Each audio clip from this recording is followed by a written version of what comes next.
Good morning, everyone. My name is Brian Cunningham. Welcome. Thanks for coming. And thank you to our friends Harvey Hanna for hosting this morning's event. We'll go ahead and get started and welcome our first speaker to the podium, County Executive Matt Meyer. Watch your step.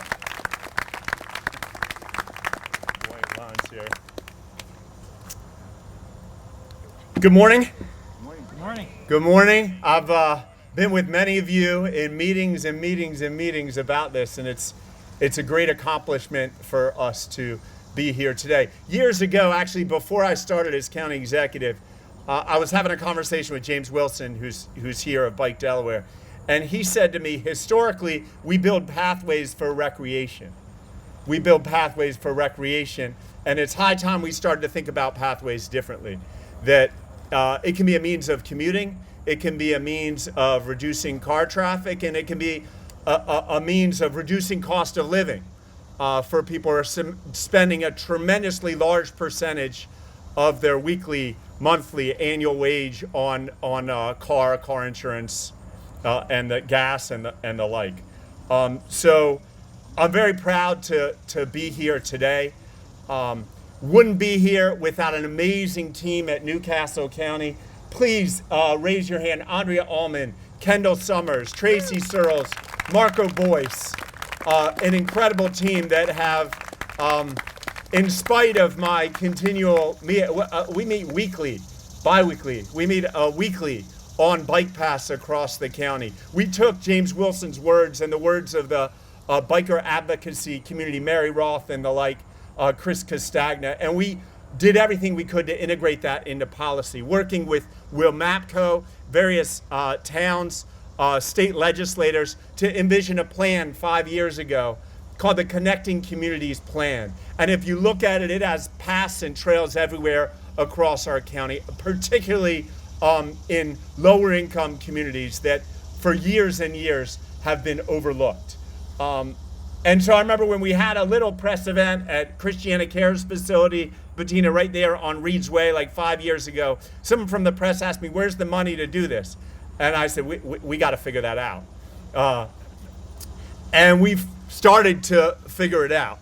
It started with state legislators. I know Senator Mansavinos, Senator Lockman, Representative Sophie Phillips, and so many others who are not here today. When we went to them directly, Tizzy, Spiro, Sophie, with the vision to build this and $1 million, $2 million price tag to do feasibility on this crazy idea that had been talked about for decades, they very quickly came up with the money for feasibility.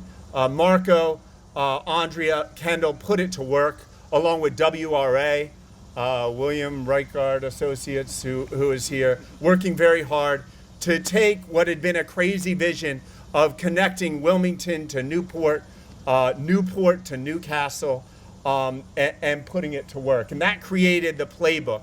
The problem was the price tag for construction was about more than a quarter of what we collect annually from property taxes from all the residents of Newcastle County. So it was far outside the reach of something the county government could do. We talked to DelDOT. DelDOT made tremendous investments in the Markell Trail. They've been a collaborative partner in this, but their efforts have been to extend and complete the Lewis to Georgetown Trail to their credit. And I know that's part of what we're talking about today as well. So next we sat down with Smith, Dawson, and Andrews, partners of ours in Washington, D.C. We got connected to Senator Coons, Senator Carper, and Representative Blunt Rochester, who grilled me. Senator Coons in particular, I remember sitting in that meeting in Newport Fire Hall, and if you saw after I spoke, I stepped out, Andrew Dinsmore was there. I said, what does Coons think of this? He said, I don't know if he knows. So I called Coons and he picked up.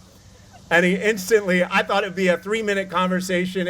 He probably was in Ethiopia, but he spent an hour and a half in Ethiopia in the middle of the night grilling me on every detail of the trail. I hung up, I said, there's no way he's gonna support this. Like my answers were not good enough. Shortly thereafter, I went to a NACO convention, National Association of Counties, and President Biden shows up almost every year. And when he speaks, he spoke specifically how when he allocates federal money to the states, He was a county councilman once in Newcastle County. This is what he said to everyone. He was a county councilman once in Newcastle County. And he knew that when money was allocated to local governments, and it goes through the states, with all due respect to our state legislators here, it doesn't always end up where it was intended to end up. And therefore, in many of his allocations, he created direct allocations to local governments. And so I think, Mr. Assistant Secretary, we in Newcastle County, with former county executive here, can take some credit not only for this investment in Newcastle County's Newport River Trail, but in trails across the country, raised investments across the country being made directly to local government. So thank you for that. The RAISE grant in particular, which I know both of our senators and Assistant Secretary Chris COES are going to reference, is the Rebuilding American Infrastructure with Sustainability and Equity program. It's one of those things that when traditionally this country has done infrastructure, we have not done. We have not said that infrastructure has traditionally been a tool of breaking apart communities, of exacerbating existing poverty. And I think now when you look across our area, and particularly in the city of Wilmington, past infrastructure decisions have had a direct impact on making communities more poor, dividing our communities, and hats off to you, you're the Assistant Secretary of Policy for the Department of Transportation, to Secretary Buttigieg, to the President, and to both our senators and Congresswoman Blunt Rochester, who, in the face of significant opposition, stuck their necks out to make sure that this program was included in the federal allocation. I also want to specifically mention County Council Member Brandon Toole, who I think is here somewhere. We don't get unanimous support on many things in County Council. There is a dynamic, as you can imagine, of what's my district getting for this. But hats off to Councilman Toole and others. They went out and got support from every county councilman across our county to support this pathway. In addition to support from Mayor Perzicki in Wilmington, Town Manager Wendy King and Vice Mayor Mike Spencer, who I think are here as well, along with the mayor of Newark, who I know he complained that mosquitoes aren't this bad in Newark. So we apologize. This is a critical part of our continuing effort to connect this area. I know there are individuals here, Michael Fleming and others, who are passionate about building a loop around Wilmington. When you look at the map of that loop, the hardest and most expensive part of that loop is the trail we are announcing the construction of today. There's another bigger loop around northern Newcastle County, from Wilmington to Newcastle, Newcastle to Delaware City, Delaware City to Lum's Pond to Newark, Newport, and back to Wilmington. This, again, is the hardest and most expensive part of completing that loop. This is something we're going to look back on today, like we look back on the initial construction of the Markell Trail, that this is something that's going to transform our community for generations to come in ways we have never imagined. Thank you so much.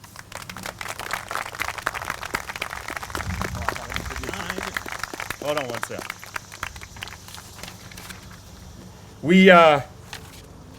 As I said, this is a unique time for us in Newcastle County and federal government, where there's someone who really understands not only the issues that we face, but the specific land on which we're standing. Secretary Buttigieg has been here and stated his commitment as, again, a former local elected official. I think you know a lot of us still call him Mayor Pete. His commitment to using infrastructure and transportation to bridge communities. And Assistant Secretary Christopher COES, the Assistant Secretary for Transportation Policy, is an extraordinary representative of that in his career leading up to his service in federal government. So please give a warm Delaware welcome to Assistant Secretary COES.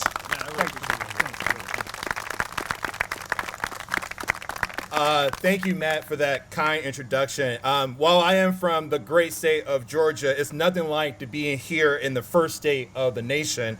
And first, I just want to take this moment to thank Senator Coons, Senator Carper, and Congresswoman Black Rogers, who I believe is en route, for your amazing leadership. I will tell you, there have been not a meeting during the buildup of the bipartisan infrastructure law where the Secretary did not call on one of you asking how we can be supportive. And again, because your leadership, we got this bill across the finish line. As Matt mentioned, I am currently serving as the Assistant Secretary for Transportation Policy. That's a lot of government speak.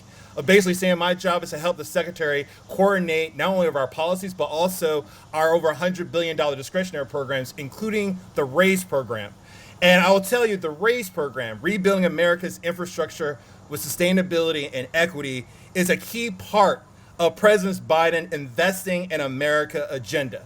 The very key premise of this agenda is building the American economy from the bottom up and the middle out. When RAISE was reauthorized under the great leadership of the two senators and the Congressman I mentioned earlier, it was doubled. And this program was designed, as Matt mentioned, to give more resources to local governments, to county organizations and nonprofits to do transformative projects. But let me give you a little backstory that many people won't tell you. I had the unfortunate exercise of looking at over 1,500 applications this year, requesting over $15 billion in RAISE funding for only $2.2 billion of available funding.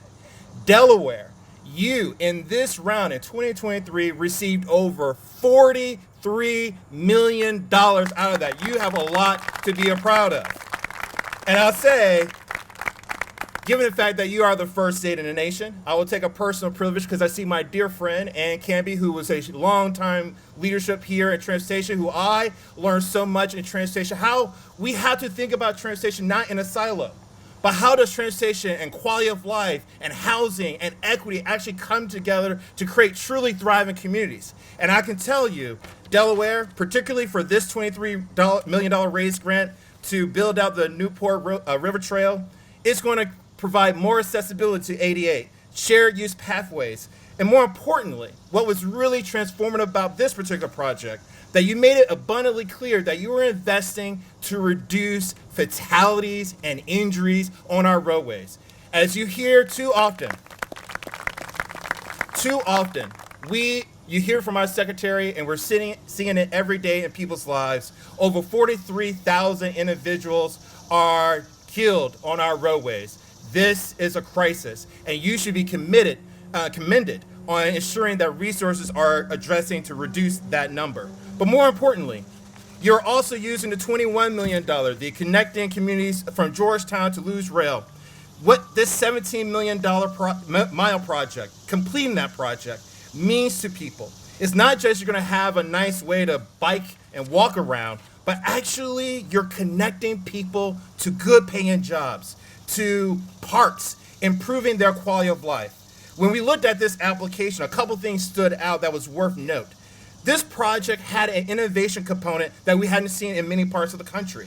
It will now, for the first time in the state of Delaware, utilize a video detection system that will automatically flash a beacon to alert drivers, pedestrians, and cyclists so that they're not actually colliding to each other. That's a safety advancement. In addition, this application included a new on-the-job training to ensure that women, people of color, and particularly those with convictions are able to participate in the construction of this project. Again, Delaware, you're setting the way. Now, with that being said, I want to just end with this. Delaware, much like you and the 166 projects we were able to fund, we are ensuring that we are not only reducing roadway fatalities, creating good paying jobs for everyday American citizens, but more importantly, we are ensuring that our future generations can appreciate the new American infrastructure decade that we're creating today. And with that, I have the distinct pleasure to introduce a friend to our Secretary, Senator Tom Carper, who has been not only a champion on many of these issues, but has been a huge champion for the bipartisan infrastructure law. Senator, I welcome you. Thank you again. While he's coming up, I just wanted to tell one quick story. A few days before Senator Carper had a huge press announcement about his own future, I had to get to Senator Carper because we needed him to place a call to the Department of Transportation to support this grant. I was basically told that without having both senators' strong support, we weren't sure if we get it. My team said there's no way during this crazy time he would take time for this or whatever. He had, from what I understand, a 40-minute conversation directly with Senator Buttigieg days before this critical press conference where he announced his own future. So I just want to shout out Senator Carper in particular, who personally is so invested in connecting these two communities. Thank you.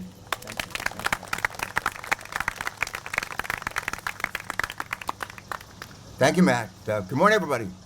Good morning. Looking good. Ann Canby, raise your hand. Ann Canby. Chris, I was a brand new governor a few years ago, trying to find my way to Legislative Hall. And one of the smartest nominations I made was to nominate Ann Canby to be Secretary of Transportation. And not only was she good at roads, highways, bridges, she turned out to be really great at finding a way to get people out of their cars, trucks, and vans, and into bicycles, onto trains, onto transit. Give her a big round of applause. She's a giant in our nation in terms of moving people from place to place. But it's great this morning to be here with you, Ann. It's great to be here with many friends. I look around this yard, and I see a number of people have been part of the teams I've been privileged to lead. But there's a name for that called Carpertown, and it's not a name I came up with, but it's Chris. There's a great song by the Eagles called Hotel California. It goes something like this: "You can check out, but you can never leave."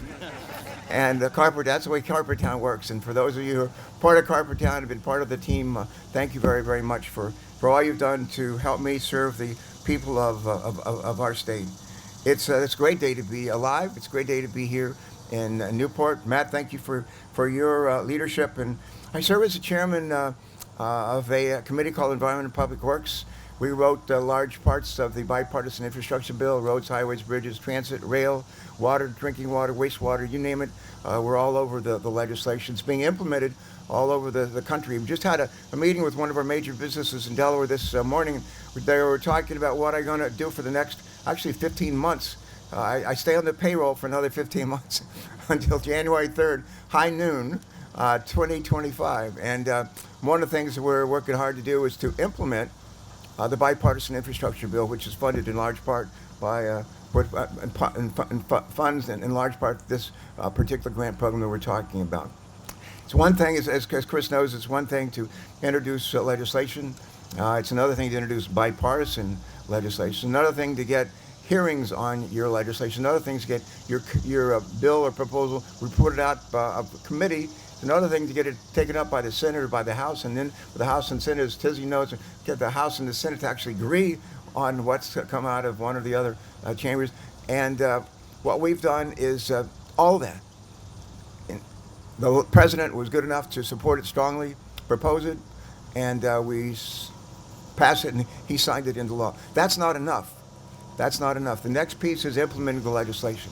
Implementing the legislation, making sure that the tens of billions, hundreds of billions of dollars that are included in the bipartisan infrastructure bill go to really smart places. If you've ever driven up and down I-95 up toward Maine or down I-95 down toward Florida, you'll recall driving through cities that have been divided, separated. Populations have been separated, sometimes on basis of color, sometimes on basis of just their economic strengths or weaknesses. But when we built 95, we needed 95, but what we didn't need is the separation that comes with it. And we've been trying to figure out how do we overcome that ever since. And one of the ways, one of the tools that we're going to use to literally unite people again in Wilmington, Philadelphia, Baltimore, and other places is the legislation that we passed, that Chris and I helped to write, and the president was good enough to sign. I think that if you add the amount, there's a couple different pieces of money that actually go to fund this. I think that adds up to about $44 billion, which I think is a significant part of the package. When we wrote the roads, highways, bridges pieces of the bipartisan infrastructure bill, we did it with a couple of things in mind. One is we did it with the idea that, and the realization that pedestrian, deaths, pedestrian injuries are growing. They're getting worse over time, not better. And we needed to do something about it. Not just talk about it, actually provide real money to fund it and to now implement that. So that's a big piece of what we're doing here. The other thing is, if you think about, it's hard not to think about climate crisis and so forth. Last week, I think, might have been the hottest week we had in the history of our country. Delaware's the lowest lying state in the country. State is sinking. The seas around us are rising. Down in Louisiana, for about 100 or so minutes that we're going to be here today, they're going to lose in Louisiana a piece of land the size of, in 100 minutes, the size of a football field. And then they'll lose another one, and another one, and another one. We've been following what's going on in Hawaii. We're following what's going on in California in terms of the weather. The question is, what are we going to do about it? And part of what we're going to do about it is really embodied in the legislation and the event that we're celebrating today. I'll say one more thing, and then I'll stop and introduce my colleague in the Senate, Chris. The three principal causes of climate crisis and the continual heating up of our planet. Number one is roads, highways, bridges. About 30% of our greenhouse gas emissions come from the cars, trucks, and vans that a lot of us drive every day. 30%. Another 25% of the greenhouse gas emissions comes from not just from the cars, trucks, and vans we drive, but from our power plants. So when we turn on the electricity or the lights or whatever, so, we have lights and so forth, heat and all. But that's about 25. Another 20% comes from manufacturing operations. Think asphalt, think steel mills. So that's 30%, 25%, 20%. But the biggest portion of that is really the mobile sources that we're using. This is going to help people get out of their cars, maybe out of their trucks. And we're going to have people having other alternatives, and including walking and riding. The other thing, it's a story for another day, but hydrogen, green hydrogen, you're going to hear a lot about that in the future. And the idea behind green hydrogen is not just cars, trucks, but big trucks, diesel, buses that are using a lot of diesel fuel. They're going to be moving over to hydrogen and help us a whole lot in this fight too. And also with respect to asphalt is a huge source of carbon emissions. And in the days to come, we're actually going to see asphalt projects develop that actually suck up the carbon dioxide instead of creating a greater project. So there's good news. There's good news coming. And the part of that good news story is right here today.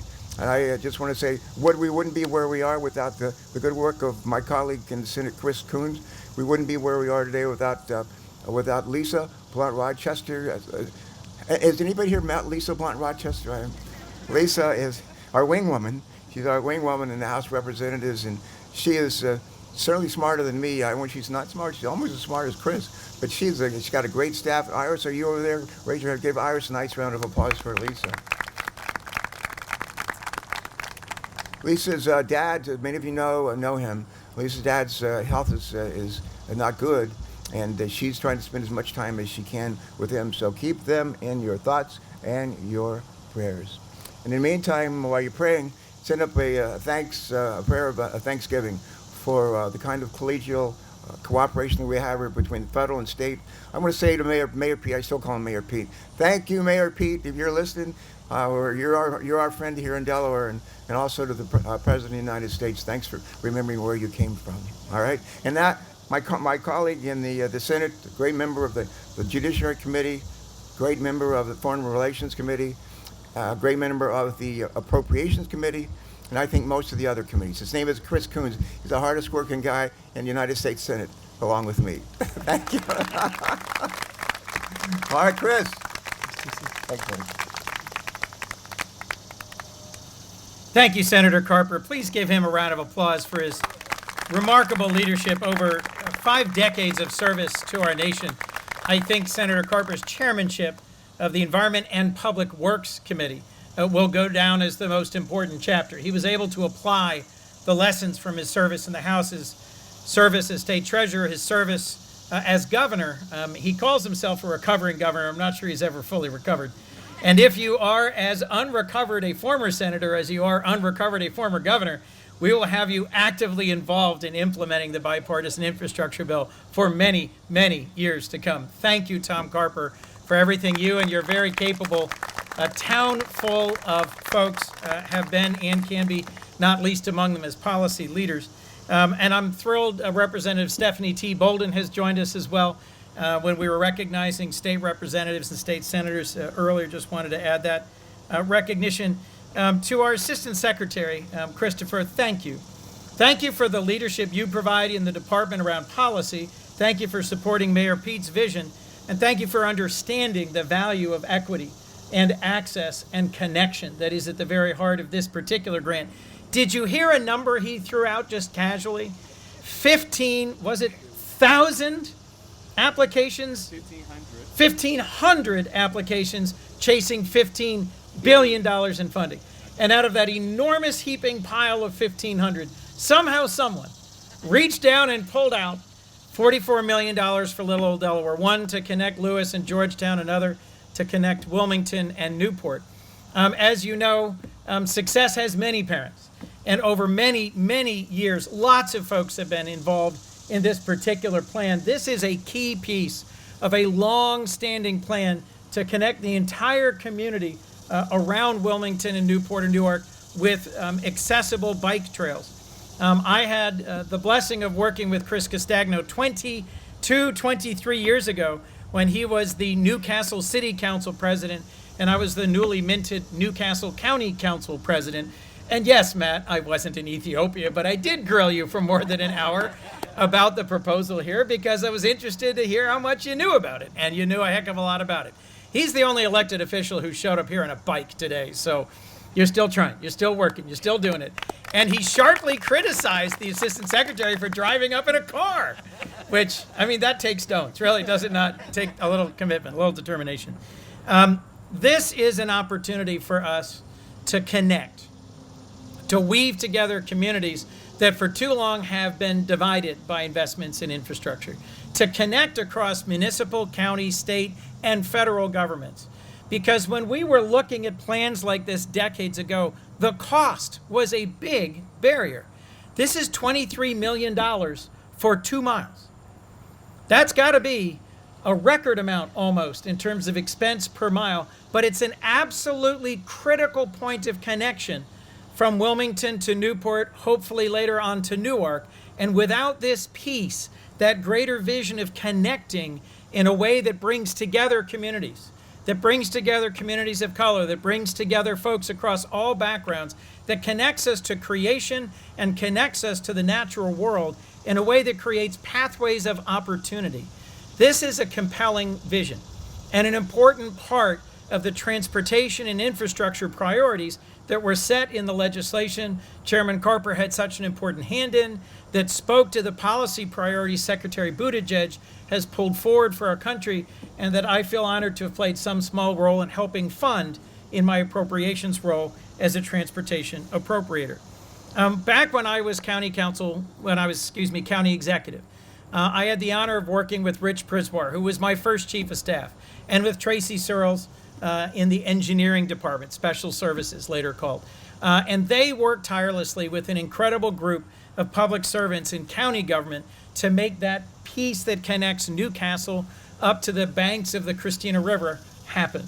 And then Governor Markell and the State Department of Transportation and a lot of other community advocates and organizations helped make the JAM, the Jack A. Markell Trail, possible. This is a critical next step in that steady and sustained momentum towards connecting our communities that is both a part of our past, our present, and our future. So to Andrea Almond from Newcastle County, congratulations to you and all the folks who are career county employees here who've helped make this happen, to the other municipal employees, to the folks like Tigist who's been involved in planning every important innovation in connecting our communities over now 2 generations. Thank you.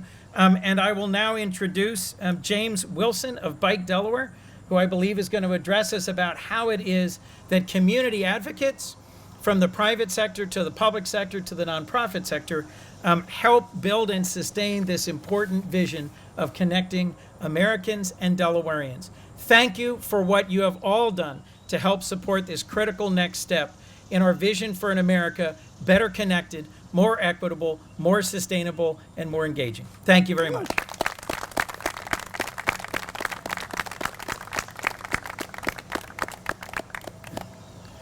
So as the only non-elected official here speaking and the only non-federal official, my most important job here at the moment is to be as brief as possible and turn it back over to the folks that you've heard from.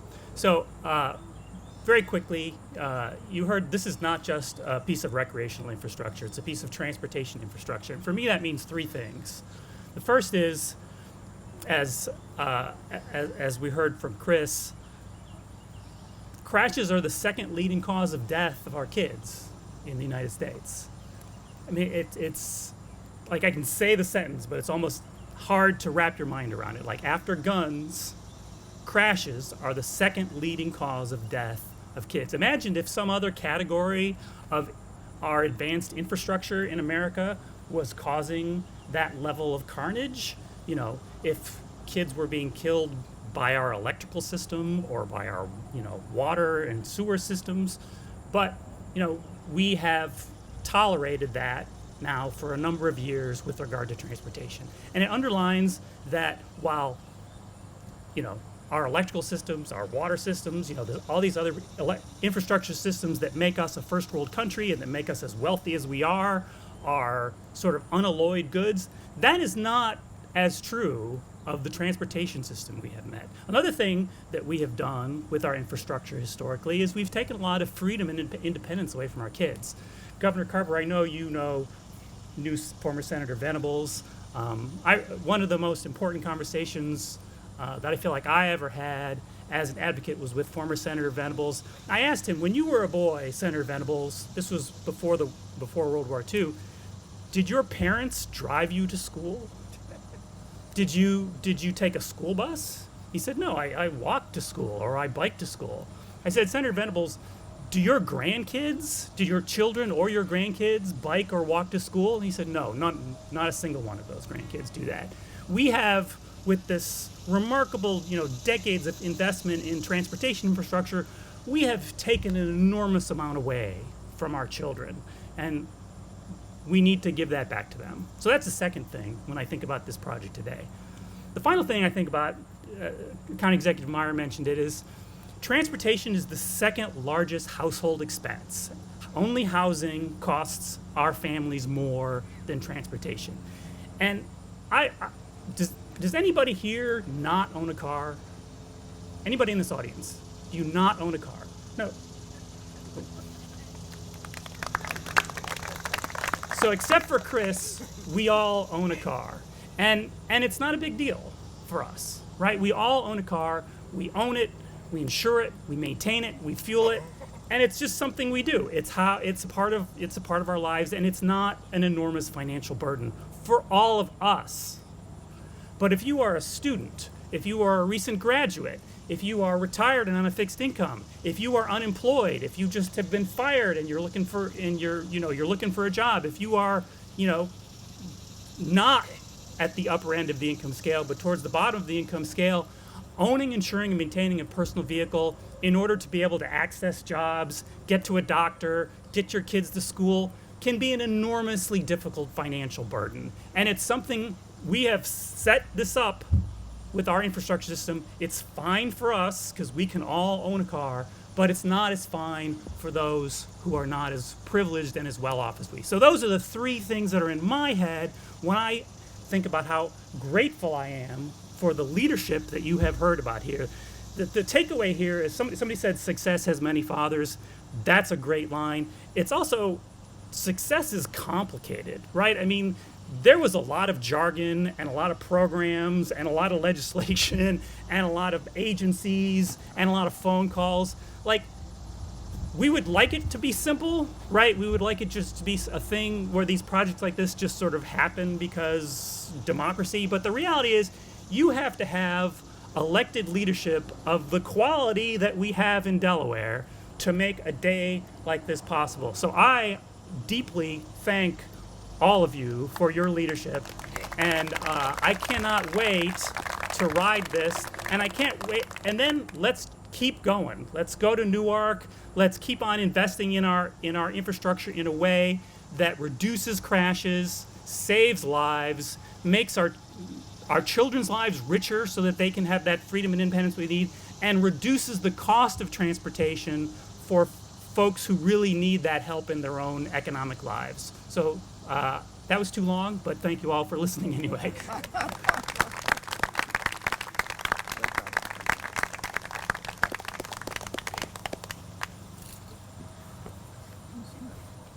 Thanks so much for being here. That wraps it up. This, of course, the Lewis to Georgetown Trail, which was referenced, that funding.